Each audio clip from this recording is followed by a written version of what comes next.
Hi there, and welcome to this week's art class. So we're carrying on with our landscape painting theme, and as you can see, I'm at my desk again, and I've got my sketchbook out. So I thought probably this is one of these things, it will be helpful for you to have some illustrations. But what we're looking at this week is figure in the landscape.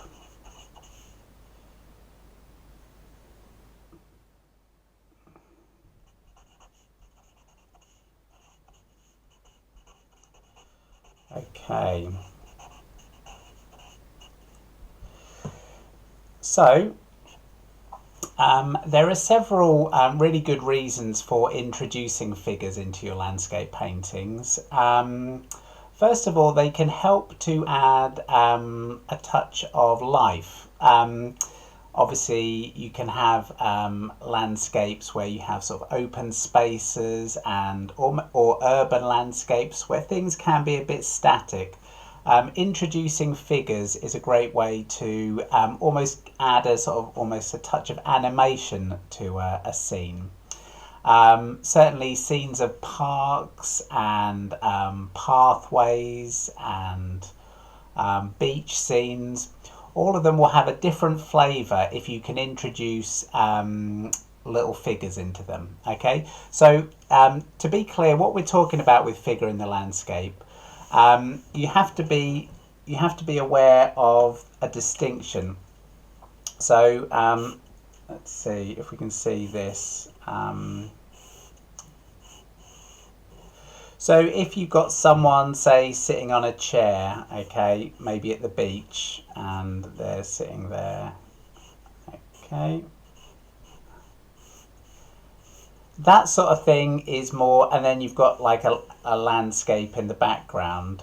That's not quite figure in the landscape, so that's more a figure drawing with a landscape. What we're talking about today, though, is this sort of thing where, let's say, you've got some sort of, maybe it could be a park, something like that. Okay, so you've got some sort of landscape arrangement. Okay, and then what you do is you introduce some little figures. Okay,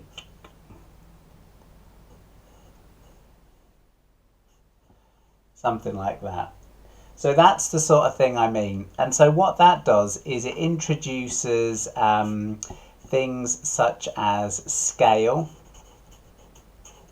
Okay, so you often see on architects' drawings, they'll do buildings and sort of mock-ups of sort of street scenes, and they'll introduce lots of little figures just to give you a sense of scale. Okay, so you've got let's say you've got a building and something like that on a street scene. You introduce a figure, let's say like that, and it gives, suddenly this starts to look like a big thing. Okay, so you can understand scale by introducing figures. So yeah, so it adds interest. It can also act like a focal point. Again, that's where we get into this problem. I'm more thinking that they add interest. They're not normally perhaps the star of the show, but certainly they could be. You could have, so using our rule of thirds, let's say we've got a scene here and maybe a more straightforward street scene. Okay, and then rule of thirds, let's say you've got someone.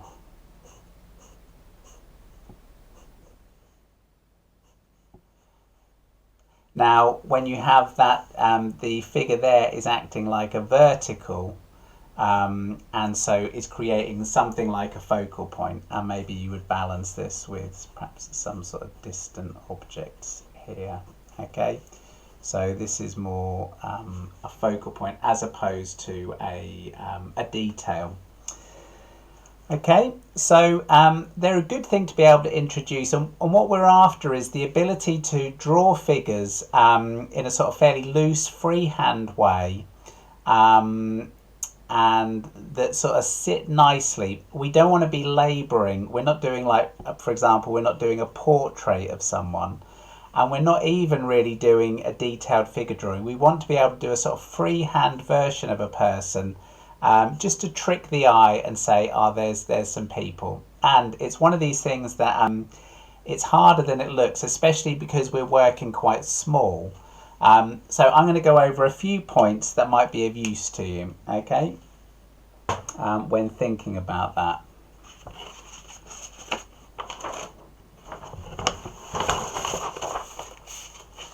So the first thing I want to talk about is what we're after is simplification.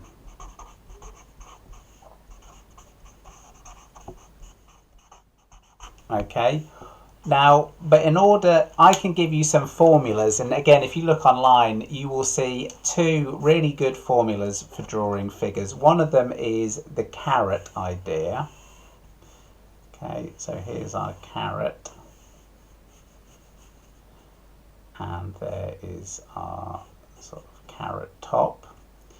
Okay, this is the carrot formula. And which works quite nicely for getting your figures in. Another one I sort of tend to think of is the diamond. So again, we've got some sort of head at the top. This one, instead of having the broadest part of the shoulders, you might have something like that. Okay, a diamond. Let's imagine sort of hands in the pockets, something like that. That might be a coat. Okay, diamond. But these formulas, if you don't understand your figure drawing, then you are just going to end up just following these formulas and you won't be able to adapt them. So what I like to do is start off with a bit more about figure drawing. Some of you may know I do, life drawing has always been an important part of my sort of art practice. I teach a life drawing class in Ipswich, obviously on hold at the moment. I've been doing that for several years now, and throughout college and university, life drawing was always something that I took up. And it's because it has this sort of tradition of being probably one of the greatest sort of exercises you can do to improve as an artist. And the reason being is because the human figure is a very complex object. And also we've got a very strong sense of recognition in terms of if it's wrong, you know, and if it's right, you'll also know. So you get very good feedback, which is what makes it can be a bit of an unforgiving practice. But I would say, you know, it's one of the great things to do if you're interested in pushing your art further. Try and do some life drawing. Okay. So there's some of it which which can cross over here and might be of use. So the first thing is this, the principle of the heads. Okay, so when you think about drawing a figure, most people start at the head and work their way down. This is a good way to think of breaking up the figure. Okay. So you have a vertical, and then that's got a top and the bottom, and then you divide that into two, okay? And that represents the sort of divide between the top of the body and the legs, okay? So within this top part, we can divide this. We'll divide this into 8. So half again, half again, half again, and then this one half again, half again, half again. So that's 8 heads. Okay, so if I do my head up here, our body is now 8 down. Okay, now I don't want to over labor this, because what I'm more interested in is this divide. Okay, but within this sit, I'll just do a little bit. You have a rib cage, okay, and you have the pelvis. These are the two main structures of the top of the body, okay. Where this might be useful for when you're doing these sorts of figure drawings is this idea. Okay, that could be a man or a woman, but when you're suggesting a waist, it's this divide between the rib cage and the pelvis. Okay, so that's the first half is the top, and then the lower half is the legs. Okay, and the legs, this is another thing. So why this diamond? Why this point down here? Okay, because when most people think about the body, they tend to think more in terms of this sort of thing. Here's the body and here's some legs, as basically things hanging down from the body, more or less straight. However, the reason to do it as a diamond is because actually the hip joint comes out to the side of the body, and then the general direction of the leg is down to this halfway point where the knee is, okay, and then down to the center. So the gestural quality of the body is more like a diamond than like a straight column, okay, and then you would have the feet at the base. Something similar could be said that the shoulders come out. This is where we get this carrot idea, and basically the arms basically hang down to slightly below this halfway point, and it will vary from person to person. And the hands, even maybe a bit further. Okay, so that's how I think of the body. So you can see straight away why this carrot idea is quite useful. Okay, so you've got your head, you've got your wide shoulders, and then what you're trying to do is 8 heads. Okay, so 1, 2, 3, 4, 5, 6, 7, 8. Okay, so that would be something a bit like that. That would be your simplified idea. But at least now you know that this is your body. This is representing your body, okay? And that is representing the legs. So there's all sorts of things you could do here. Arms, hands in pockets is one I quite like, okay? Normally a person, you won't see the neck, okay? To see someone's neck, you have to be sort of eye to eye, and they have to be holding a fairly upright, straight posture. Normally, it's more like that, okay? And that sort of thing. So those are sort of useful ideas there, okay? What else can we say about this? So it's good to go out and actually observe this. As I say, in life drawing, what happens is people they'll start drawing the figure, okay, and then you'll get the basic mass of the figure, whether it's male or female. The tendency is to basically make the legs a bit short. Okay, I would just say that's a tendency. So this dividing it in half and recognizing that we need 1 and then the same again 2 just helps to counteract that tendency not to make the legs long enough. Okay, so those are some principles. We'll just say a little bit more about the gesture of the body.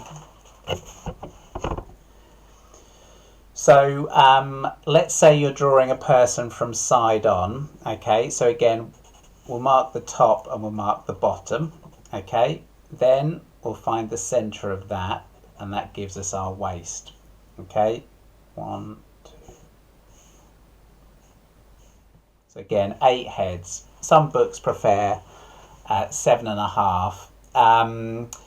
If you're doing people and you want them to look maybe not like 8 heads is regarded as like Michelangelo sort of proportions, sort of dramatic figures, imposing figures. However, most people may not look like that. The more you change that ratio, say for example, we have a like a child's proportions might even be, okay,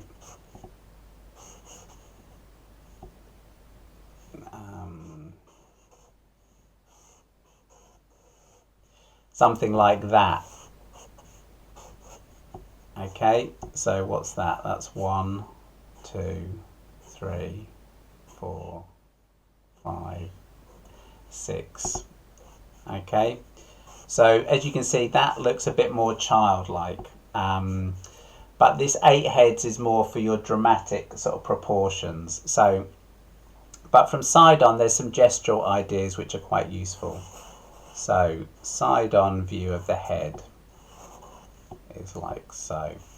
And then this is what I teach. So there's a really nice, so if this is our halfway point, the spine, just as a rule, I tend to like this idea, which is that you introduce a curve like that, okay? And that's because most people will balance their weight sort of by leaning slightly forward, okay? So we come out, we've got that rib cage, and then you've got the pelvis sort of leaning back. And then the sweep of the legs is more towards the back. Okay, there's the knee. And then the lower leg brings the weight directly under. But I say most people, when they're standing straight, will have that gestural quality, which I find quite useful. And then perhaps a more of a straighter back. So these are things to sort of watch out and be aware, especially if you're trying to do figures like, you know, talking to each other. Okay. So maybe in this case we could do hands in pockets, something like that. Okay. Again, straighter at the back. Like so. Perhaps a cigarette on the go. These are the sort of things, so I'll talk about this. These are like sort of details you can add that will perhaps add a bit of interest, okay? Those sorts of things. But yeah, so heads and this gesture of the side of the body, okay? So they're useful to be aware of, but the main point there is 8 heads. Try and get those proportions about right. Okay, so the next thing it's useful, this is a good little trick. So remember, we're talking about sort of shorthands for communicating the figure. One I came across was this idea. So when you've got a head, now the reason I'm doing this sort of a shape, okay, is because most heads are widest sort of at the top there, okay, and you've got the nose and the mouth. That is just generally how heads work, but of course there are variations to that, but that's why that's a sort of simplified idea. So better than just a circle. Obviously that's not going to look particularly realistic, okay. So yeah, this sort of shape here is quite good for the head. Okay, so if you want to do the idea of a head, someone looking in a certain direction, you can use the hair mass, okay? So what we do is we do our hair mass and then we include an ear. Now, if I put that in dark. So I don't need to do all my features, and that will trick the eye, okay? Let's imagine some sort of scarf maybe.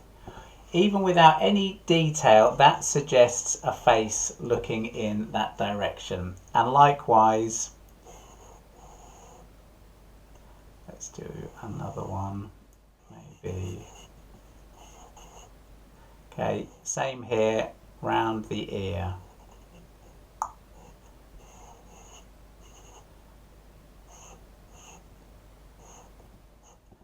And by creating that ear shape, we're saying a lot with very little, okay?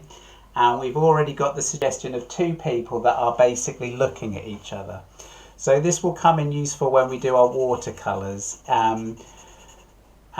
Because remember, we're doing these people, we're going to be doing them very sort of small. Okay, so there's your little ear. Okay, and even with a very small gesture, okay, 1, 2, 3,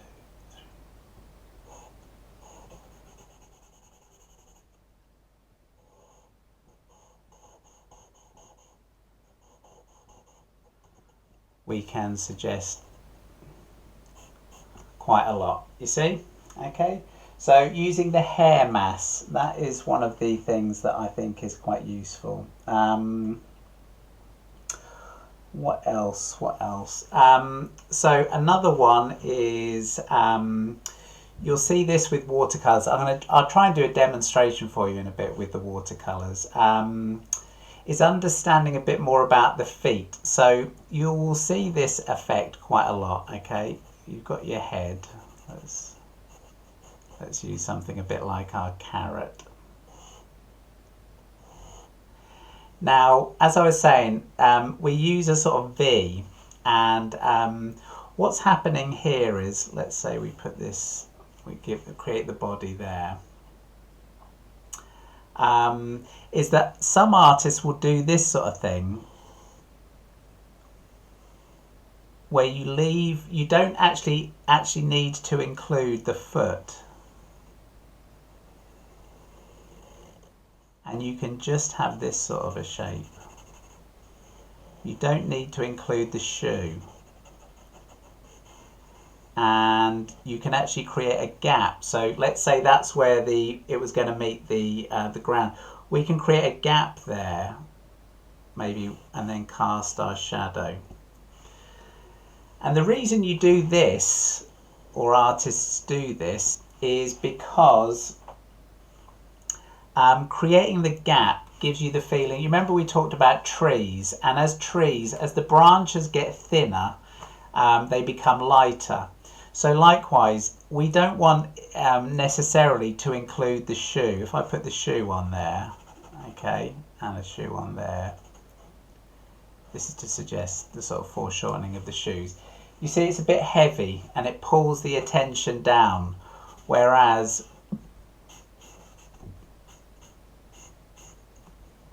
okay, just those little marks, it suggests movement. By not putting the shoe on, it suggests movement, and also perhaps the light down here. Remember, when things move, you can't see them in detail, so there's no point in putting the shoelaces on and all that, because it's a foot and it's in motion. You could even include, I remember from when I was young and I did comic book stuff, maybe even like kicking up a stone or something like that, just to suggest that there's movement going on there. Okay, so they're quite useful, and you'll see that shorthand used quite a lot. You'll also see this lots, which is the cast shadow, and again it helps just to remind the viewer what you're looking at.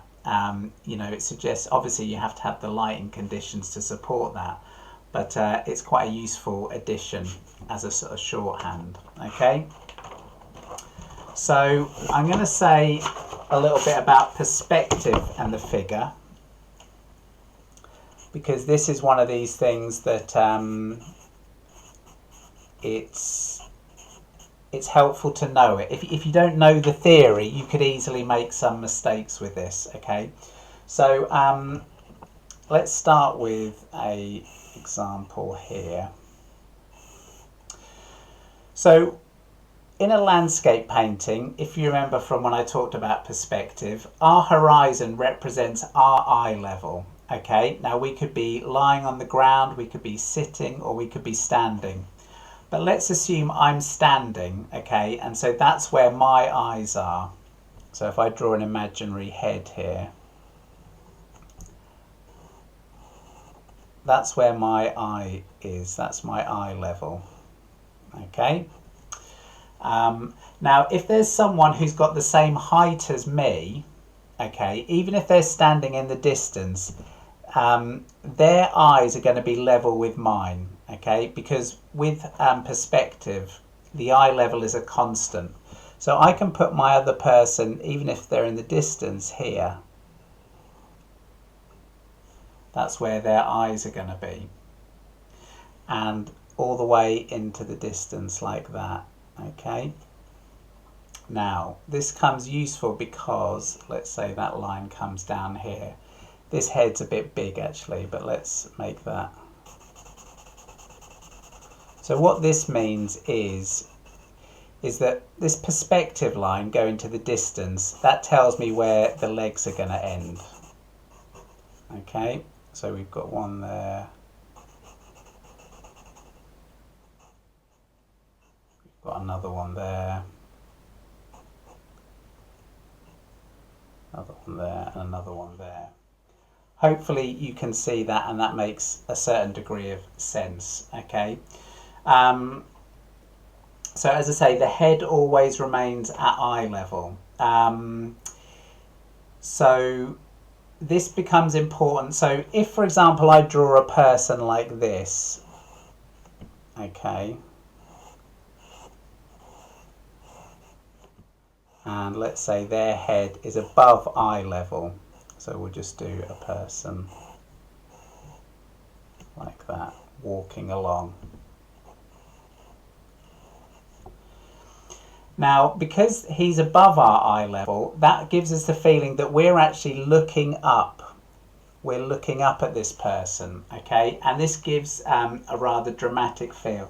So if you know Harry Becker's work, he was a sort of Suffolk artist, he would do compositions of people working in the fields, and he would often use this device of a fairly low horizon, and then you would get the people, okay, working the fields, perhaps with a scythe or something like that, okay. And because they're above the horizon, okay, it gives the feeling that's where our eye is. So if Harry Becker was sitting here, he would actually, his head would be like here, okay, and he's looking up at this person because that's eye level. You can also get the same thing. So if I'm, say we're looking out at the sea, this is where it can catch people out. If we're looking at the sea, that's our eye level, remember. Then if I put my beach down here, then if I put people,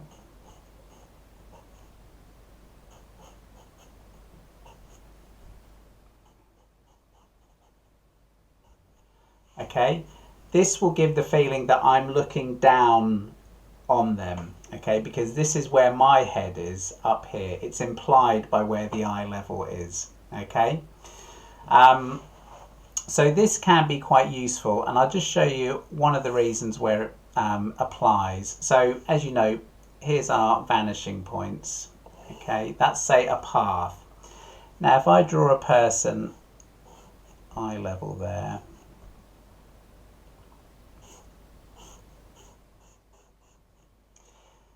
now as their feet are coming down, they're getting further and further from our eye level. And what does this mean? Well, if we were looking at someone's foot, we would see this, there's their trousers, and we would see their foot like that, okay? There's their shoe, and it would be straight on like that. But because our eye level is down here, as the legs go down, let's imagine these are cylinders, so they're going down like that. Then what happens is I can actually see the shoe. The plane of the ground is like this, going towards our vanishing point. And so I can see the shoe like that. That's slightly exaggerated. So likewise, we'll do this chap walking. So what that means is that knee is bent. That leg is foreshortened.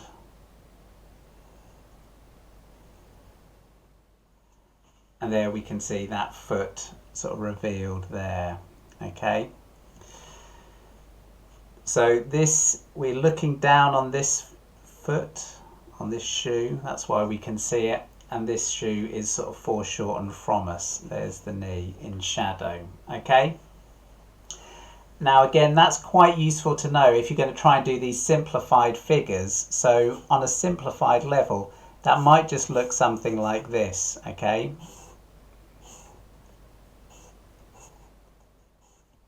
Something like that. And you would get the feeling of, so you don't even need to include that shoe, but you need to sort of understand what's going on in order to get the effect, okay? Now you wouldn't include that shoe because, as I said, that tends to add a bit too much sort of detail. But being aware of how the perspective affects the feet it's a useful thing to be aware of, and how perspective affects the characters. So when you're doing your landscape this week, be conscious of where your eye level is and try to understand how your figures relate to that eye level. Are you looking down on them? Are they the same level as you? Or maybe you're sitting low, like in Harry Becker's one, and you're looking up at them and they're actually above the horizon line. And both create different effects. As I say, this one elevates, one of the Harry Becker's things is he was elevating like the people that work in the fields. Looking up at people creates the feeling of their importance. So actually your viewpoint towards them has an effect on the feel and mood of the painting.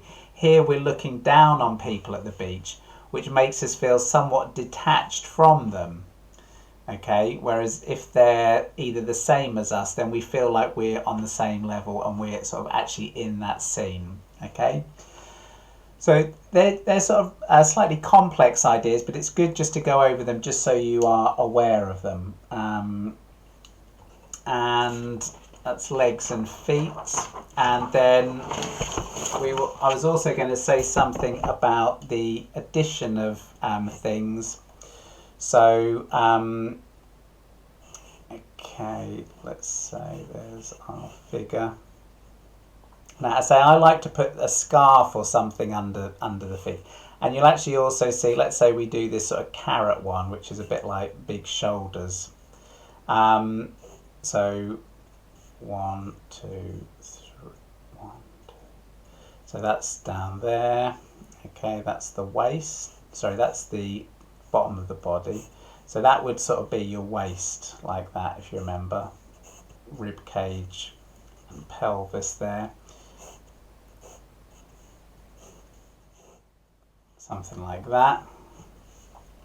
Then we've got the same again. Okay, now I won't include the shoe, just carry on that.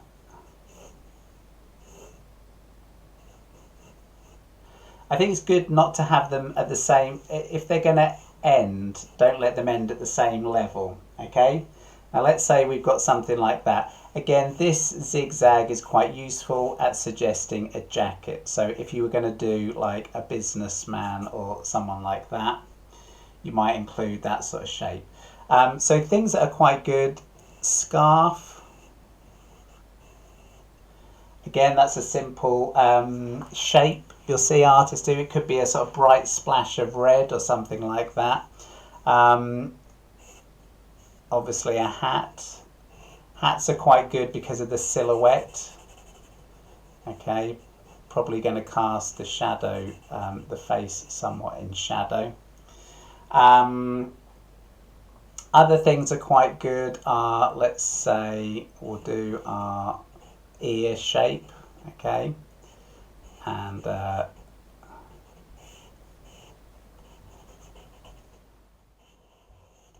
bags of groceries, okay. So remember our gesture. So there we go. I don't even need to include those eyes there, and I've already got quite a suggestive person. We could stick a little eye in there, maybe a little shadow under the nose, okay? Yeah, holding bags or let's say briefcases. Not sure if you get these sorts of people anymore. What else? Bags. Oh, Now, I saw this in a book about landscape. Again, the scarves are still quite good.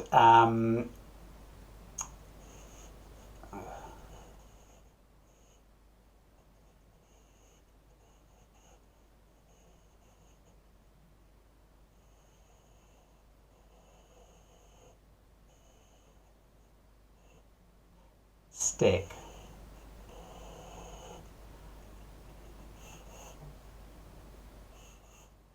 Okay, the stick is quite good. I'm not sure what's going on with his legs there. Perhaps something like that. Sticks are good because, again, they're very simple silhouettes and they'll do a lot. The hat's quite good because it suggests the direction of the face. So by showing us the top of the rim and the top of the hat there, okay, I'm doing quite a lot to suggest that the head, we're actually looking down on the head, okay. So bags, sticks, scarves, different clothes. As I say, you'll see a lot of people, you know, jackets these days, these sorts of big sort of puffy jackets. Okay, that little shape suggests the hands in the pockets. Okay. So yeah, so become, you know, start to look at the sorts of clothes that people are wearing. And I say, with these simplified figures, you're really trying to think more in terms of silhouettes. You know, what works well as a silhouette? What can you sort of get away with? Okay. So those are some of the principles. So the best thing to do is just to practice, okay? Like this sort of thing. Practice like this. Okay, quick figures, and see if you can sort of try and create the effect you're after. Different types of figures.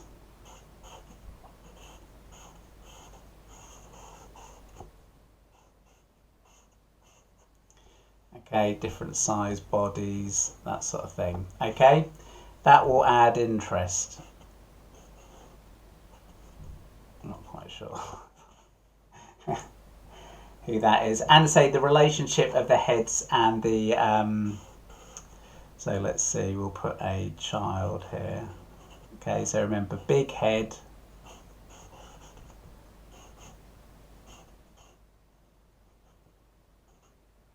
Small body. Okay, maybe use that ear shape. Something like that. Okay, so play around with it, and you're just trying to learn it so that you can do them quickly. Okay. Now, by popular request, I thought I'll have a quick go at doing some with watercolors just to see if I can get the effect with those. Easier to do with oils, but worth practicing with watercolors because you're going to do them as little brush marks. Okay.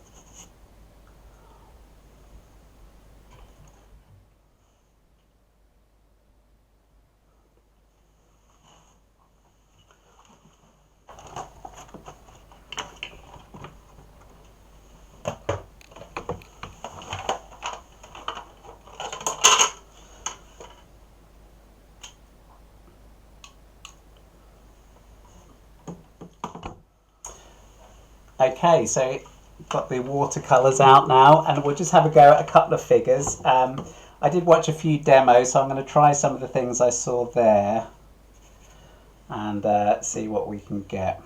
Okay. So the first suggestion was just this.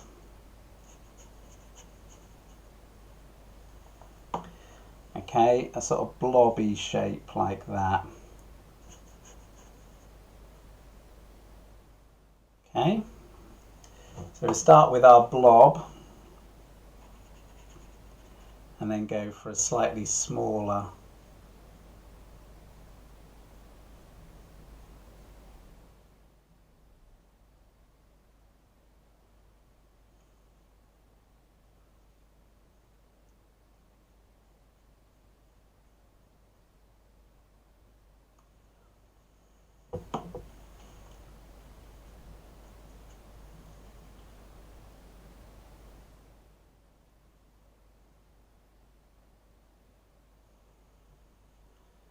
Okay, there's a couple of figures there. Let's see, we'll put the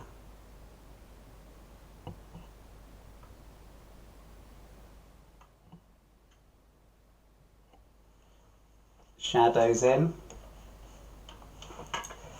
Yeah, so they're not too bad. Bit of cauliflowering there, so maybe I went a bit heavy with the water. So I'm just going to stick in a bit more red there. So there's two figures. So let's try a few more, okay? So that's a mingling, by the way. It's where the colours, I'm just one mass, but the colours are sort of merging together, okay? So let's try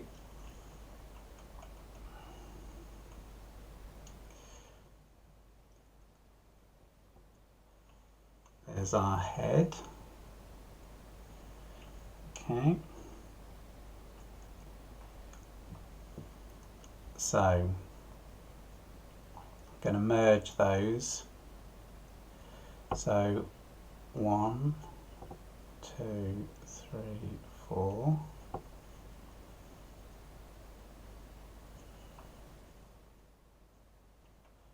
Okay, and then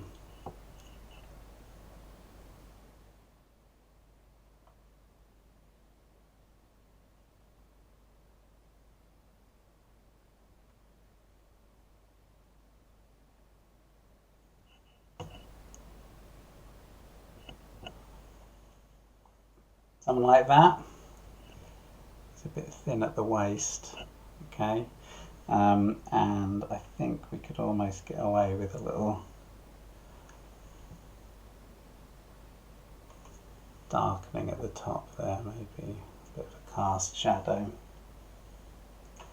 There we go. There's one. It's not too bad. Okay, you see now. You see the legs, one forward, one back. That again just nicely suggests the foreshortening there. Okay. Let's try another.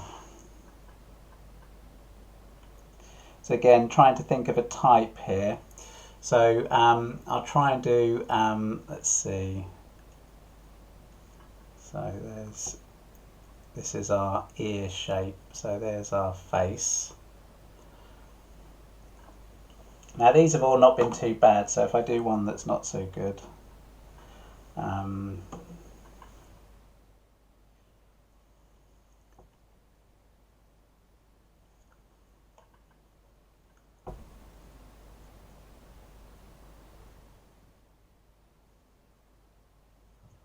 okay, there's our hair, just allowing these colours to mingle at this stage. So let's try the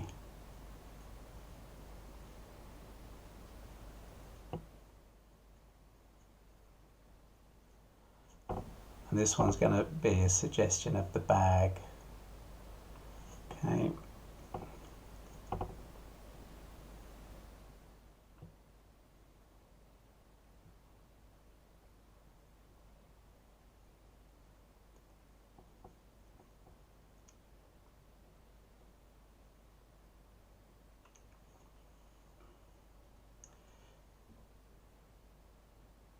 So a bit darker blue here.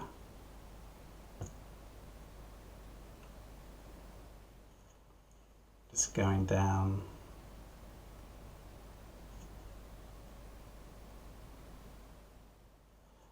Under the body, okay, and again maybe our little cast shadow. So the bag, maybe it would benefit, we just put a little negative shape there. Okay, and and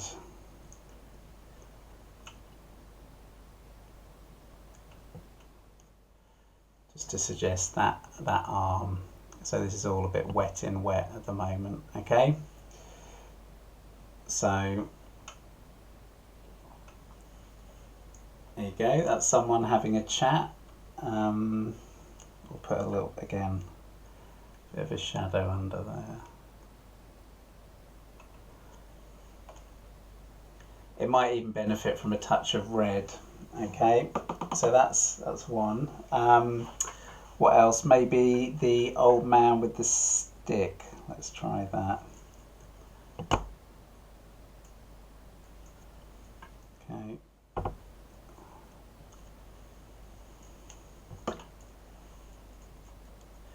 So he's going to be a bit more hunched over.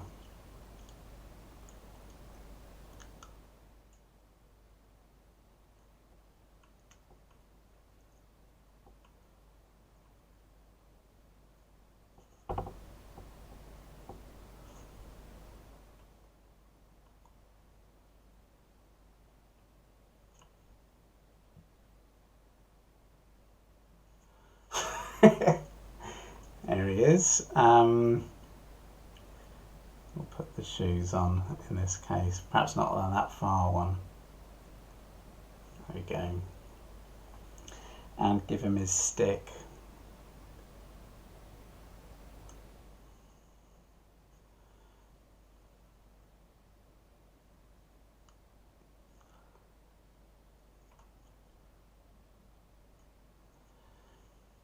Something like that.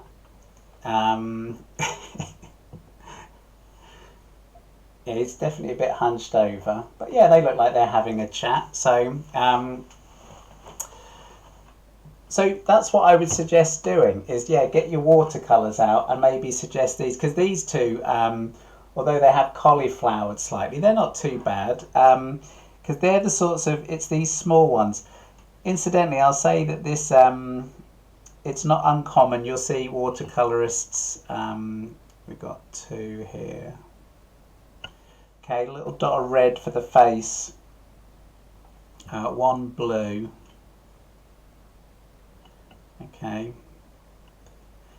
and the other one red.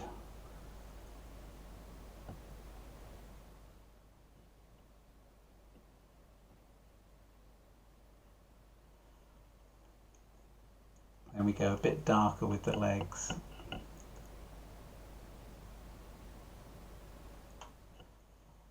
Like that.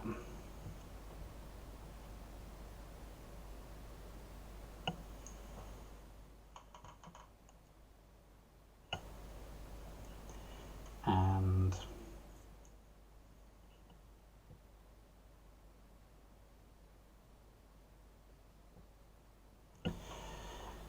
okay, now actually this one, if anything, looks a little bit, the head's a bit big in relation to the body. Okay, maybe, but just a bit, I think.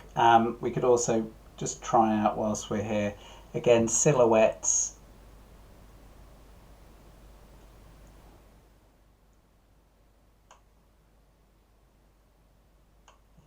Okay, hat, and in this case,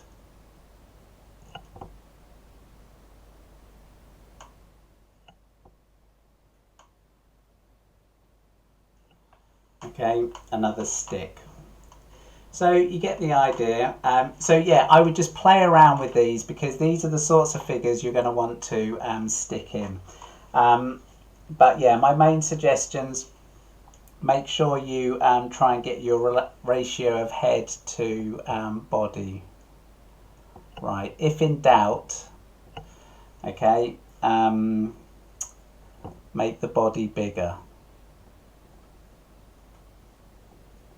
than you think. Okay.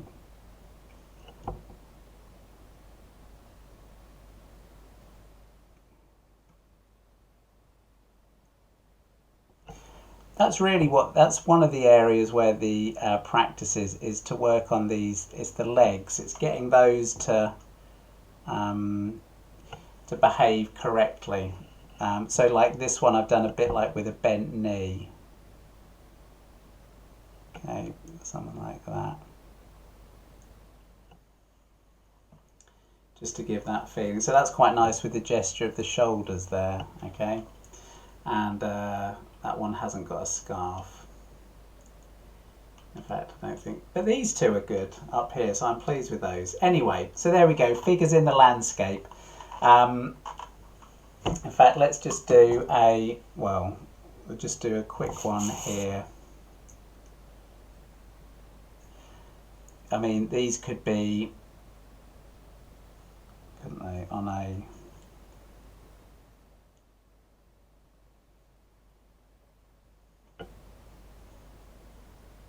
path.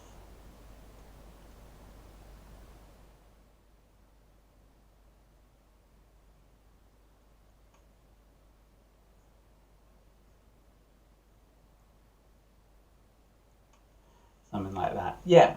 So practice, and you'll find that it will come. But I've been, working on this. I've actually done this as a talk a few times, and it's just one of these ones that's worth coming back to. Okay, once this is dried, I can put on a few little extra bits. So here we could put a little bit of shadow under his jacket, maybe under one of these knees. Okay, just to help sort of reinforce the sense. Maybe as his head does, in fact I could try that ear thing.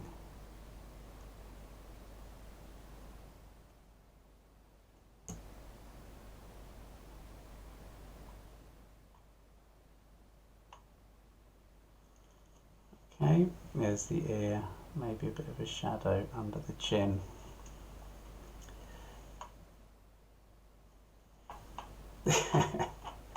Yeah, he doesn't look very well, that chap, but there we go.